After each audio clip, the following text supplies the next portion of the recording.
for this stream because I usually just do weird streams on Twitch. Well, they're not weird, but they're streams on Twitch. I don't know if I should go keyboard or mouse because I'm using the Predator mouse and Logitech keyboard. So,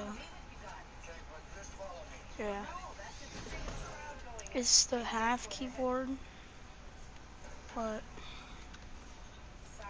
I got it from my cousin, so I don't know. I'm probably just gonna get a controller because I cannot build up good on keyboard and mouse. So, yeah. Yeah, I don't know how to qualify for the freaking World Cups and stuff, so probably wouldn't even make it because that's how bad I am. It's just cringy. Well, this is my first day. Well, not first day. It's my first time streaming on YouTube. Do not break this or I will hurt you. Alright, so I'm probably going to land at the block just for fun. Because I hate Neo Tilted now.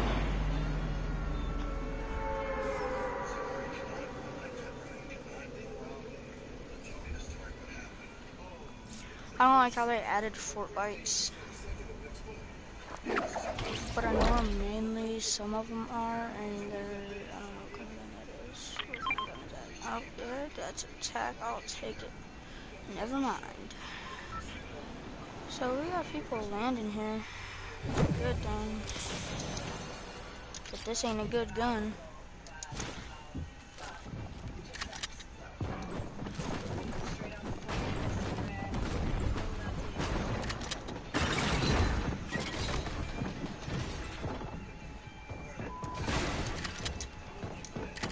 You freaking kidding me right now?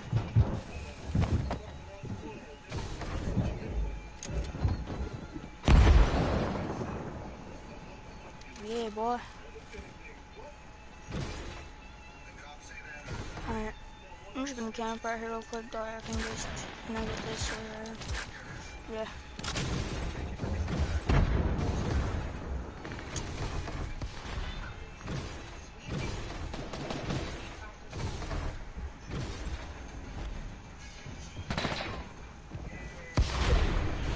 I literally don't even have an AR yet, so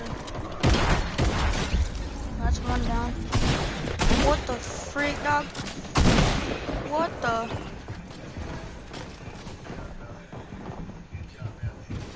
I'm confused.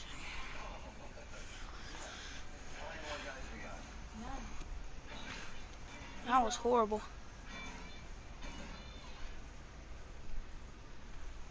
That was probably the worst that I've done.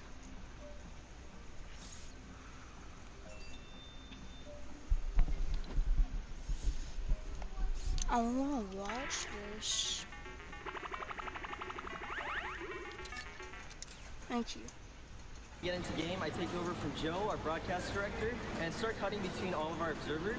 I work with a team of 2 observers as well as a game producer, Squints, and the observer director in order to try and cut the best show possible. So basically all of our observers are getting the best content during these games, and I'm sort of the one who's deciding which one goes live on air. None of this is possible by myself, so I got a lot of help from my game producer as well as my observer director.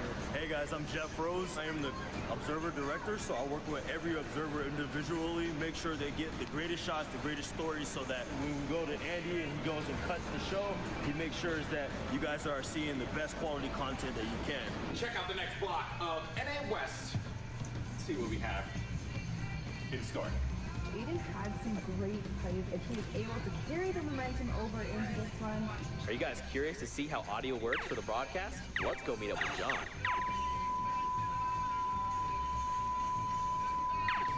Hi, I'm John. I'm the audio mixer for A1 on Fortnite. Welcome, Fortnite fam, to the audio booth. This is the audio board. All the audio that you hear goes through my hands. This is all of our wireless microphones for all of our talent. And then right here are all of our in-ear monitors, or IFPs, so that I can talk to talent. Like usually it's something like, hey Zeke, turn on your mic. and then they turn on their mics. I think Zeke should have heard that right now. Did you hear that? Nice. Also, I have a window.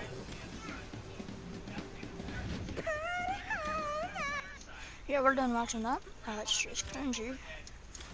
Alright, I guess we're just gonna keep going, but High Games. High Games. And we're going to play Basketball Mouse. And this is how you do this. And this is how you do this. This is probably the best one though.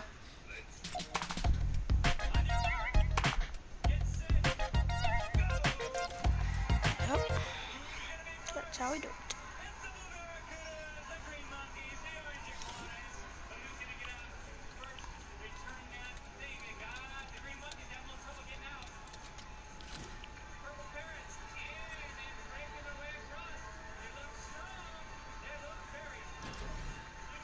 Ah.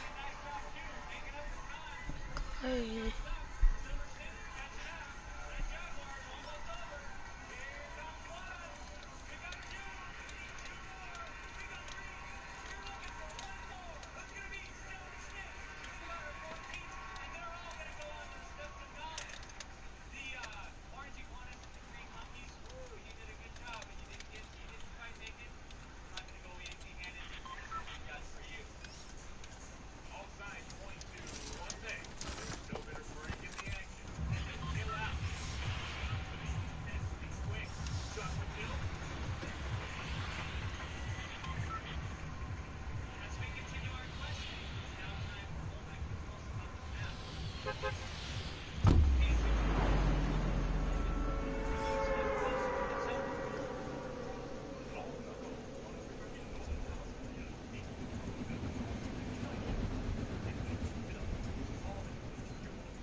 I really have so bad aim with this stupid drum gun. Yes, I hate the drum gun.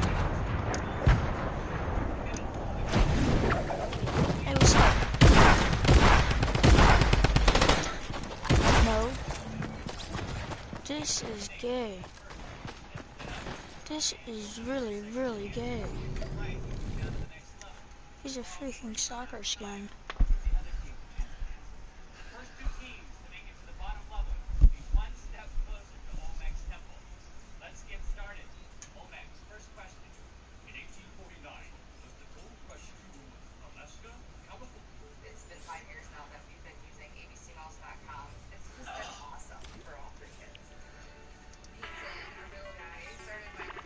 No. You can shoot.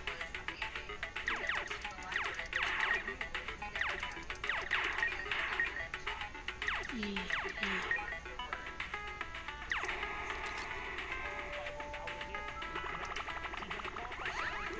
the third place, just behind Crew, and he pushes right on in and takes away everything from Hawkers. You can go queue back up, try and get your last matches in, as we have 25 minutes left in the region.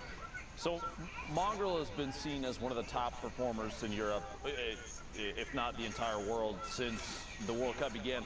Is there, if you had to pick 3 things from his play style, Sundown, I know you watch so much competitive Fortnite, what would you say the 3 most important things that he does as a player? What are they? The three most important things he's done are, one, when he looks to go aggressive, how he shoots first. Like, yes, we talk about how good he is at building, but that's because he puts himself in the position. When he goes to drop down and be aggressive, he's looking to hit his first shot and then trail it up right away. And because he's already aiming in those spots, he's more than likely to hit those headshots, hits the reactions. The second thing, when he decides to rotate, the timing at which he goes enables him to play more aggressive and to catch other people as they rotate. And then secondly, what he does after he gets an elim. He's always looking for another one. It's never pause, go do something else. It's immediately go find someone else, find the next target, whether I need to cover myself from them or whether I need to go aggressive. Love to see it. Appreciate your insight on that. That's why we keep you around, plus the luscious locks of hair, obviously. Real-life Viking. I hope so. I definitely think in a past life was a Viking somewhere, but now Wolfie's trying to be a Viking here and push right on over into the 1x1. Gonna opt against it and instead just raid and pillage that elim away. Crinkle going down there as we now hit top 30. So top 30, Storm Circle 6. So incredibly tense zone and less than a minute till it comes to a close. Everyone's gonna have to rotate past Wolfies right here as two more go down and we get closer to the first placement threshold. Three more before you hit that top 25. Rift to go, 2 launch pads, even a Flintlock potentially as a mobility weapon here. Wolfie's sitting on honestly a pretty solid kit. We've seen the Flintlock as one of the most used, versatile weapons in Fortnite right now. I don't think there's been anything that's come close to it, to be quite honest with you. It serves so many purposes. We said before, on the cast, to make sure that people understand, it really is it's a very important loadout piece for players that know that they're going to be playing inside boxes versus others that potentially have to fall down from above, especially if they don't have a redeploy. They've got a weapon that can stop them if they have 2 builds and catch themselves on the low ground before they hit the bottom and take all that fall damage. Applying pressure from underneath right now. Wolfie's trying to drop in his opponent. Quick replace the floor.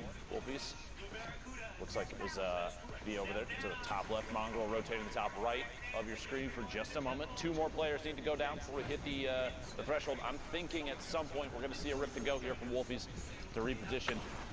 Trying to bait out shots just like that. Sly Clement on the rotation does not realize Wolfies is hiding inside the box. Here we go. Pulls the Rift out and pops it.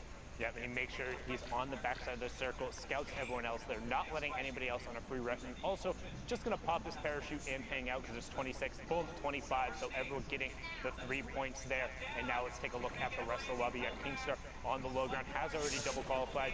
Stompy as well now on board with Mitro here as he gets taken out by Lord Rohat. And that is monstrous. Did get the 3 points for the top 25, but not going to get any more. Mixing Stompy on the low ground. Nuji's Kaizen is about to go down as all of a sudden, now we're into the top 15. That was Mongraal. I apologize for speaking there. Stompy goes down as well. So nice little spree from Wolfies all of a sudden. Up to 6 elims. You see Martaz also still in the lobby as we get closer to the top 10. Wolfies continuing to take shots here, but not finding anything right now. Player next to him does own that wall, so just going to go 1 over. Wolfie's an excellent example of timing the shot, timing the push. Doesn't have to move out too far ahead of the circle if he doesn't want to. You do get a little bit of that leeway. You have a chance to look back exactly as he's doing now and look for chances to take shots at players that are still on the move. Some shots from up above, that combat shotgun range, very effective. Basically the perfect range to scope in ADS, take those shots, see if you can get full damage on it. Shot from above, third-party opportunity at the fish down below. Is he going to pick it up? And he does indeed, up to 41. 3 players left. Wolfies at 41.7 eliminations, a big game already. Launch pad's gonna kind of be useless. A jump shot around the corner. Wolfies picks up another elim. Looking at 8 right now, and he's in a 1v1 all the way up top. The player dropping in. Spoiler. Look for any chance he can. Take an opportunity to take a shot. 25 build. Both players sitting on about the same amount of material, so it's going to go into a heads-up 1v1 here. Someone's going to drop in on the other.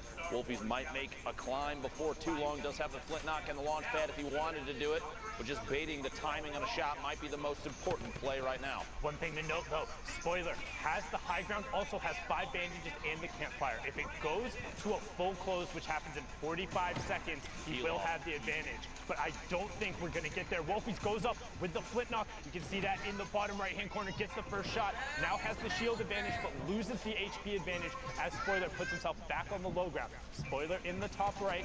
Wolfies in your bottom right. You can see the action on the wide. Here's that slight slight elevation. Train's going to force Spoiler out. He goes out in the open. Wolfie, 1, 2, 3, and that is it. Spoiler running out of builds, and Wolfie with the high ground retake from that flint knock, and he throws a tomato and the L dance at him afterwards, saying, that's my victory royale. Both players running out of materials in the last second basically forced an engagement.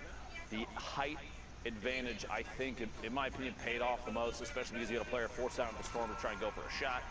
That flint knock play to push yourself up in the air, such a versatile weapon. Well played there. I feel like we've seen so much more flint knock this week in particular. I don't know if it's because of the slight adjustment to the shotgun drop rates compared to the last solo week, but players are opting and carrying it a lot later and using it not only as the mobility component, which we've seen a lot of, but a lot more aggressively, like people pushing into boxes with flint knocks. We saw that last victory royale with it, and really enjoyed seeing the different types of utility. I know you were saying how it's probably one of the most versatile weapons. I'd argue probably second only to the heavy sniper in terms of that, just because the heavy sniper literally does everything at all points in time.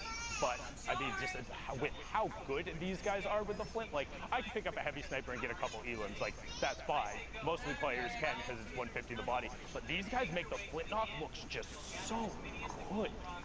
I feel like the heavy sniper is the #1 weapon for assisting other weapons and getting eliminations. Rocket into a heavy snipe, even a double heavy sniper pushing in, take a wall, push in and shotgun. The flint knock has the movement mechanic on top of it, but it can't, like you said, it can't do things the heavy sniper can do. You can't remove a wall with it on the spot. You can't chain it into other weapons.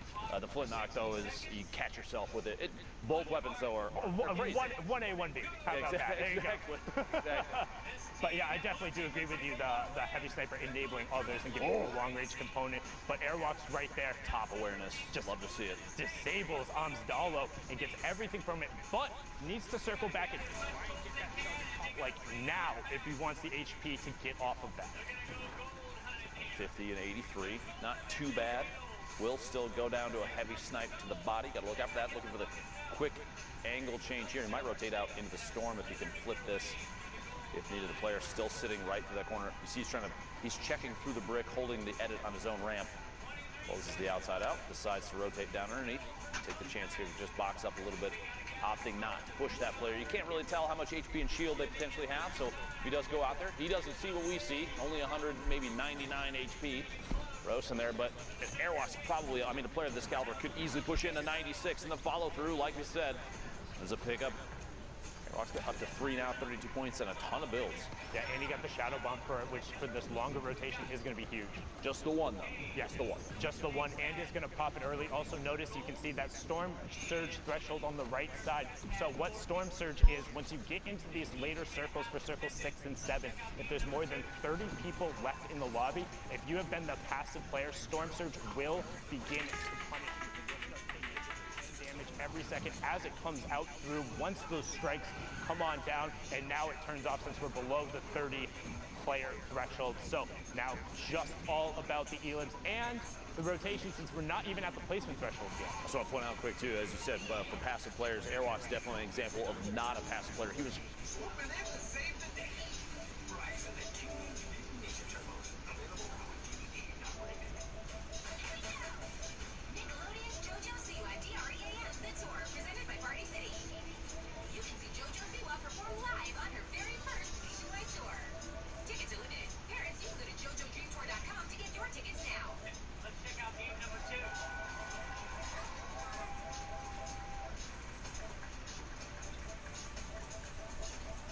Over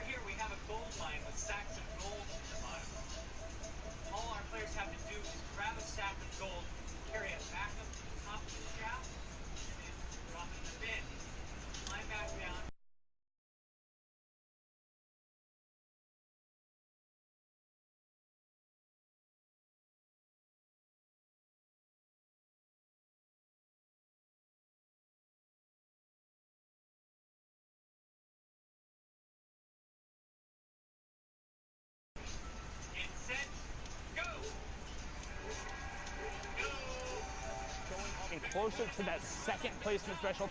Skype picks up Yahtzee. Mick the Beast also in this lobby, another player who we've seen constantly in the top 5, desperately trying to get a solo spot, because again, this is the last week. Kazrola does get ticked over by that storm change. Again, 60 seconds if you damage someone. Random siphon coming through, and we're into the top 15 now with Airwalks on the mid-tarp and looking for more targets. Imagine a situation you get a tag on someone and 50 seconds later they get eliminated by the storm. You get that siphon at just the right moment. Could be so clutch. The timing could be so important on that. 11 players left, 10 now as Sky goes down to the feed. Swaggy picks one off. 6 eliminations for Airwalks. Push through this wall, find a player on the rotation from behind. Back-to-back shots, takeoffs, gets eliminated. Airwalks picks up another one. He's doing so well at finding people on the edge of the storm, getting next to him, and then just dipping out for a second. But the one thing you notice, he never dips out into the storm for longer than enough to take more than one tick. It does take a second to go through, and Majestic actually just picked up a triple of his own because of those storm changes. One player he elim, 2 got ticked over from the storm. That should be the player potentially up on the high ground, but now we have our top 5. Airwalks, 2 builds left, is running with that campfire now, but is sitting on 7 elims. Advised all the way up on the high ground. Majestic is on the low ground with Mick the Beast. Airwalks in the bottom right-hand corner, gets traded out by Mick the Beast. Zadek drops down in the shadow form. He's not jumping around, so the player doesn't know where he is. 80 to the body. Can he find it? Pushes through with the combat. Says, I don't need a pickaxe. I'll just take your wall anyway. Brilliantly done there, but now can he win the 1v1 from the low ground? Player is 1 box directly above him. He hears it. You see the fake ramps out. He goes up, edit off the side, takes the high ground, drops down on top of 1, 2, 3. He gets it. Literally waiting till the last second. The fake out on the ramp with just, I think he had 1 build left in the last second. So he was literally the most, almost the most efficient he could possibly be with all the materials that he had left. Opts to move up a different ramp, throws the opponent off, drop in from above. Excellent high ground take, excellent push with the combat shotgun and the victory royale. You love to see it.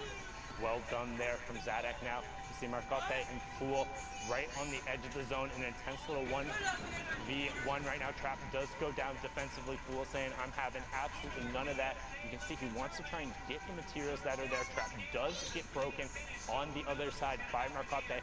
And now you get a nice little box fight. So this is one of the things, if you want to learn how to get good at competitive Fortnite, learn to fight from a box. Blows the whistle, says it's time to go. With the whistle to signal the push. Honestly, oh, that's very funny. Push in there. Fool gets 2 taps there. The shotgun follows through a 92 crit. Gets in the elimination, double back, pick up the rest of that wood, anything they can top off with. Shots coming in from the sides, gonna have to wall himself off, double air, and Ops, instead of popping minis to shadow bomb, just because I think the fear of positioning there and exposure, maybe adding a little too much attention, did take 1 more tap on the...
You're about to go get Dad, Mom?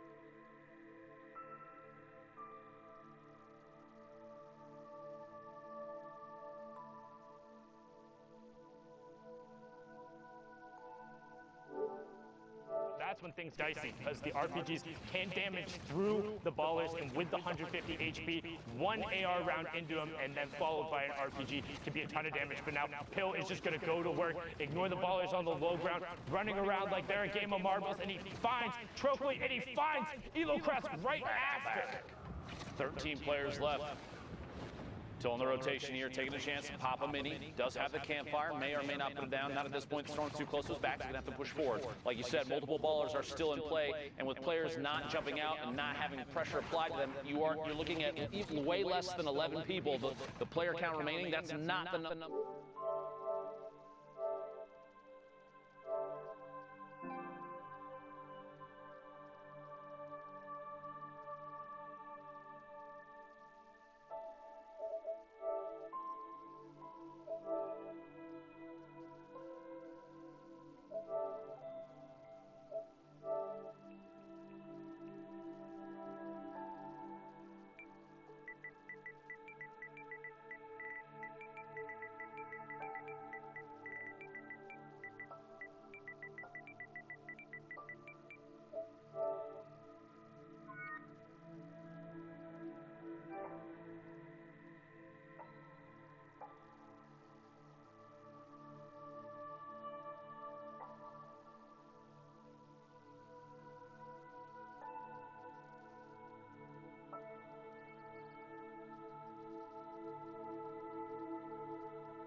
meters, catches Summon in the face with that combat shotgun. You look for any chance for a quick whip.